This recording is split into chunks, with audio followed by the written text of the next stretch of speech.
Alhamdulillah. Kembali lagi di Islam Itu Indah. Langsung aja yuk sama-sama kita kembali lagi ke segmen Tanya Dong Ustadz. Kami semua tanya dong Ustadz. Ada suara yang merdu dan ada yang tidak merdu. Jawabnya nggak kompak katanya.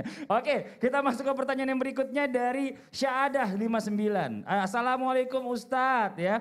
Bagaimana caranya menghilangkan pikiran-pikiran yang timbul ketika sholat? Sebab kalau sholat tiba-tiba datang pikiran dalam tanda kutip, ingat ini, ingat itu, tolong pencerahannya Ustadz. Jazakallah khairan, makasih banyak, tolong dijawab guru kita Ustadz Maulana. Bismillahirrahmanirrahim. Ketika kita salat, selesaikan urusan. Dan usahakan antara salat kita dengan kegiatan itu, atau antara kegiatan dengan salat itu, usahakan itulah gunanya salat sunnah. Itulah gunanya salat sunnah dulu, baru kita salat. Karena supaya menjaga baiknya, keutuhannya, keusyuannya salat kita. Dan ternyata ada solusi juga nih. Bacalah surah Al-Ikhlas, surah An-Nas ketika akan sholat. Supaya mengantarai antara kegiatan duniawi dengan kegiatan ibadah. Jadi diantarai. Jangan begini. Kasih itu ya. Hati-hati bau hujan. Allahu Akbar. Ya Allah, bersambung.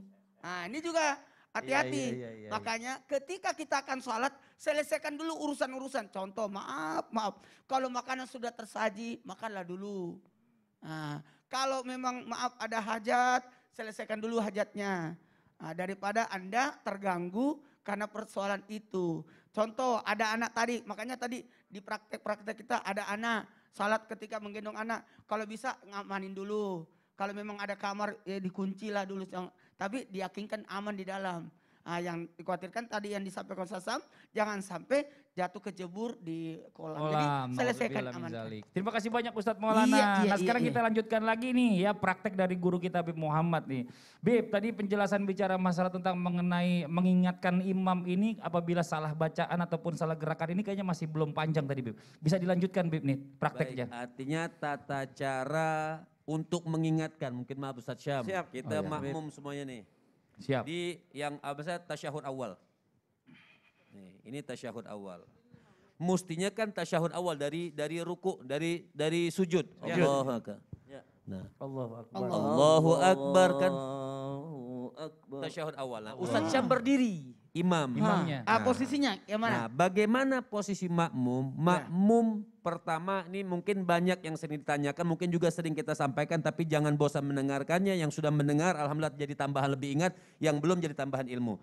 Pertama, cara mengingatkan bagi si makmum ketika imam berdiri. Jadi ada dua nyambung di sini. Yeah. Ketika imam mau berdiri, ulang lagi Ustadz ketika Syam. imam mau berdiri, subhanallah, kita ingatkan subhanallah. Pertama makmum dulu kita benarkan, cara mengingatkan baca subhanallah. Ketika makmum membaca tasbih subhanallah, hanya niatnya untuk mengingatkan imam, maka sholatnya makmum batal. Jadi kalau niatnya hanya tanbih, mengingatkan imam, sholat si makmum batal. Yang ngucapin, yang lain enggak. Yang ngucapin subhanallah gitu kan. Tapi niatnya ngingetin subhanallah. Kadang-kadang pakai sendal subhanallah lempar karena imamnya enggak dengar gitu. Astagfirullahaladzim. Artinya. Tapi kalau niatnya zikir, jadi niatnya harus zikir. Niatnya zikir subhanallah, niat membaca zikir. Atau digabung zikir juga sambil mengingatkan juga. Sudah sering kita sampaikan itu diperbolehkan, sah sholatnya. Jadi dengan suara yang dijaharkan. Iya, jaharkan subhanallah, tapi niatnya zikir atau zikir sambil mengingatkan. Kalau niatnya hanya mengingatkan saja, yang mengucapkan itu batal sholatnya. Kalau seandainya imamnya kan agak jauh posisinya, ya kan seandainya di situ. Ini makmumnya kan agak jauh di belakang, mungkin di saf kedua. Yang satu nggak ada yang ngingetin, dia agak teriak subhanallah gitu. Tidak apa-apa, yang penting niatnya. Tapi kalau begini Habib, kalau semuanya makmum, subhanallah. Gak apa-apa, yang penting niat mereka. Yang pokoknya kita ajarkan cara mengucapkannya, mau dia dari jauh, dari depan, atau bareng-bareng subhanallah, bareng-bareng subhanallah gitu kan. Cara niatnya zikir atau mengingatkan. Jadi bareng, zikir dan mengingatkan itu. Nah imam posisinya, imam kalau begini baru baru mendekatin duduk, subhanallah imam boleh balik. Tapi kalau imamnya sudah mendekatkan lebih ke ruku dan qiyam seperti ini, subhanallah, Si imam tidak boleh balik, tetap dia harus lempengkan berdiri. Ya. Dia lempengkan berdiri. Bagaimana hukumnya makmum? Makmum wajib mengikuti imam. Oh, berdiri dulu. Makmum semua wajib mengikuti imam karena ini tasyahud awal. Maka sunnahnya bagaimana nanti di akhir sebelum salam si imam mengajak makmum sujud sahwi. Nah, kalau itu terjadi di tasyahud akhir bagaimana? Betul. Tasyahud lagi kita. Ya. Ya. Karena dijelasin Bib, tasyahud awal itu ternyata bukan rukun yang Ya, dia harus sunnah ya. abad. Betul. Ya. Jadi kalau dia di tasyahud akhir, karena tasyahud akhir ini termasuk rukun, maka ketika imam lupa, imam berdiri, walaupun dia sudah berdiri, si makmum mengucapin subhanallah, makmum tidak boleh ikut berdiri sama imam. Kenapa? Karena sudah di tasyahud akhir. Udah akhir. Maka si imam duduk dia wajib. Wajib si imam duduk. Nah, si imam wajib duduk. Nah, seperti itu. Dia wajib duduk. Kalau imam tidak mau duduk juga dengan keyakinan dia bahwa dia merasa kurang sholatnya, bagaimana hukum makmum? Makmum niat munfarid.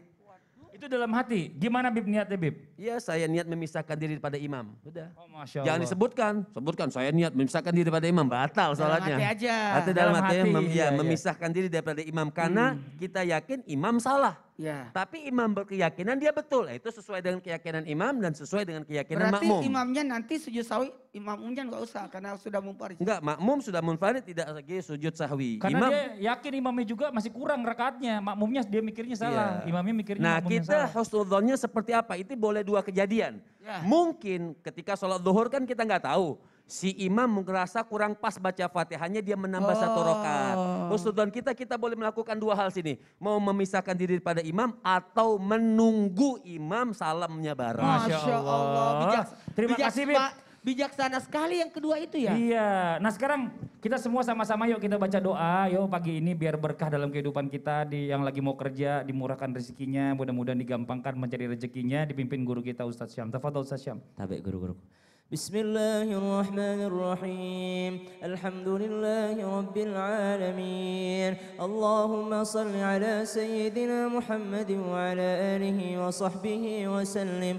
ربنا تقبل منا إنك أنت السميع العليم يا الله terima seluruh amal ibadah kami ya Allah terima seluruh salat kami ya Allah wa tub alaina إنك أنت التواب الرحيم ya Allah ampuni dosa-dosa kami ya Allah jikalau di dalam ibadah salat kami masih ada kurang-kurangnya ya Allah Rabbana ja'alna muqimas salati wa min dhurriyyatina Rabbana wa taqabbal du'a ya Allah jadikan kami hamba-Mu yang senantiasa mendirikan salat begitu pula anak keturunan kami ya Allah Rabbana wa taqabbal du'a ya Allah perkenankan doa kami ya Allah Allahumma inna nas'aluka ilman nafi'a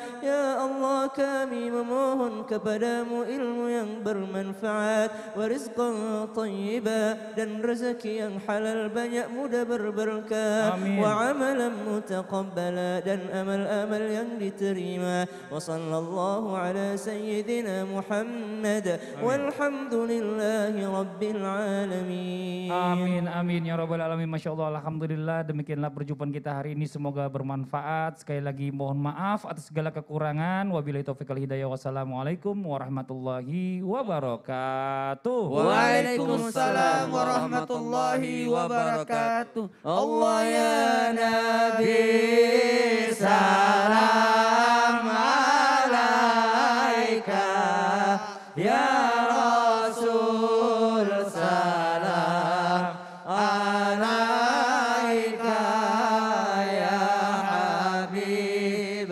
salam